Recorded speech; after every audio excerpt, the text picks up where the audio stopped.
ఇవాళ నేను బహిరంగంగా లేఖ రాయడం జరుగుతూ ఉంది. ఈ లేఖని మీ ద్వారా ముఖ్యమంత్రి గారికి చేరాలని, ఇది ఓపెన్ లెటర్ టు సీఎం ఇవాళ రాస్తా ఉన్నాం. ఇది ఏంది అంటే, ముఖ్యమంత్రి గారు రేవంత్ రెడ్డి గారు అధికారంలోకి రాగానే మేము పెన్షన్లు పెంచుతాం, డిసెంబర్ 4వ తారీఖుకి మేము అధికారంలోకి వస్తున్నాం, డిసెంబర్ 9వ తారీఖుకి మేము ప్రమాణ స్వీకారం చేయంగానే నేను పెన్షన్లు అన్నీ కూడా 2000 రూపాయల నుంచి 4000 రూపాయలకి పెంచుతానని, వికలాంగుల పెన్షన్ 4000 నుంచి 6000 రూపాయలకి పెంచుతానని ముఖ్యమంత్రి గారు ఇచ్చిన హామీని ఒక్కసారి వారి మేనిఫెస్టోలో చూపిస్తా ఉన్నాను. వచ్చిన మొదటి 100 రోజుల్లోనే డిసెంబర్ నెల నుంచే స్టార్ట్ చేస్తాం, అమలు చేస్తామని చెప్పిన ముఖ్యమంత్రి ఇవాళ ముఖ్యమంత్రి గారు ఆ విషయాన్ని ఇవాళ మర్చిపోవడం అనేది చాలా బాధాకరం అని చెప్పి సందర్భంగా తెలియజేస్తా ఉన్నాను. ఇవాళ తర్వాత ఇంకేమని చెప్పిండు, ఇవాళ కేసీఆర్ గారు కేవలం కుటుంబానికి ఒక్కరికి మాత్రమే పెన్షన్ ఇస్తుర్రు, మేము అవ్వకిస్తాము తాతకిస్తాము ఇంటికి 2 పెన్షన్లు ఇస్తామని చెప్పిన ముఖ్యమంత్రి గారు ఇవాళ ఎందుకు మర్చిపోయినారని నేను అడుగుతా ఉన్నాను.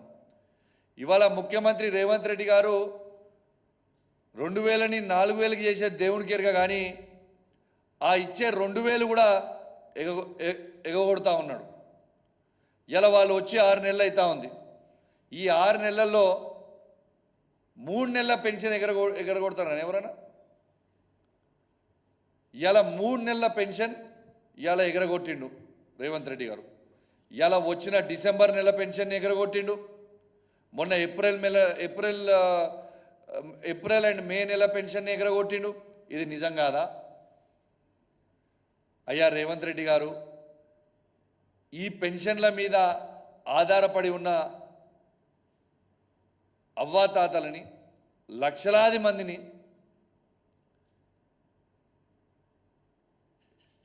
బాధ పెట్టడము మీకు న్యాయం అనిపిస్తుందా రేవంత్ రెడ్డి గారు అని నేను అడుగుతా ఉన్నాను. ఇలా మీరు గొప్పగా చెప్పుకుంటున్నారు, ఉద్యోగస్తులకి మేము ఫస్ట్గా జీతం వేస్తున్నామని, సంతోషం. కానీ ఇలా ఫస్ట్ తారీఖు అవ్వాతాతలకి పెన్షన్ లేకపోవడం మీకు న్యాయం అనిపిస్తుందా? ఈ పెన్షన్ల మీద బతికే తాతలు కావచ్చు, అవ్వలు కావచ్చు, వికలాంగులు కావచ్చు, ఒంటరి మహిళలు కావచ్చు,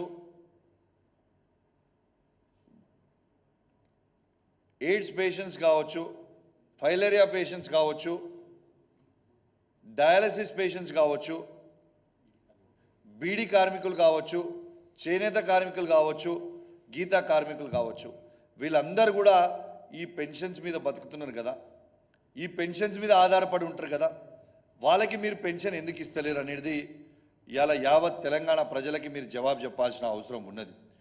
2004 నుంచి మీకు కొన్ని ఉదాహరణలు చెప్తా.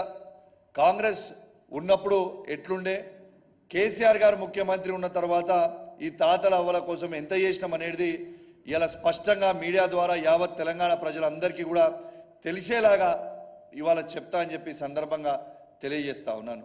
ఇవాళ 2004 నుంచి 2014 వరకు కాంగ్రెస్ ప్రభుత్వం అధికారంలో ఉండే.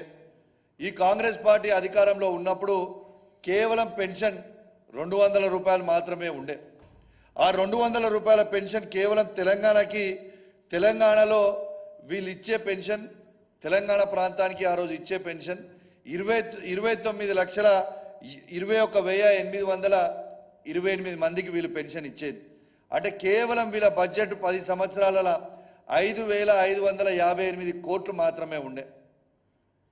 కానీ కేసీఆర్ గారు వచ్చిన తర్వాత మాటిచ్చినట్టు 2014 నుంచి 2023 వరకు కేసీఆర్ గారు ఫస్ట్ రాగానే ఈ 200 రూపాయల పెన్షన్ని 1116 రూపాయలు చేసిండ్రు. మళ్ళా సెకండ్ టర్మ్ గెలిచిన తర్వాత ఆ 1116 రూపాయలని 2116 రూపాయలు కేసీఆర్ గారు చేసింది కూడా మీ అందరికి కూడా గుర్తు చేస్తా ఉన్నాను. వీళ్ళు ఆనాడు కేవలం 29,21,828 మందికి మాత్రమే ఇచ్చిండ్రు. కానీ కేసీఆర్ గారు వచ్చిన తర్వాత ఇవాళ 44,82,254 మందికి ఇవాళ పెన్షన్లు మేము ఇవ్వడం జరిగింది. వీళ్ళ బడ్జెట్ కేవలం 5,558 కోట్లు మాత్రమే ఉండే. కానీ కేసీఆర్ గారు వచ్చిన తర్వాత 58,696 కోట్లు ఇవాళ ఉన్నది కూడా మీ అందరికి కూడా తెలియజేస్తా ఉన్నాను. అసలైన తొలి వెలుగు. ఫాలో వాట్సాప్ @తొలి వెలుగు official.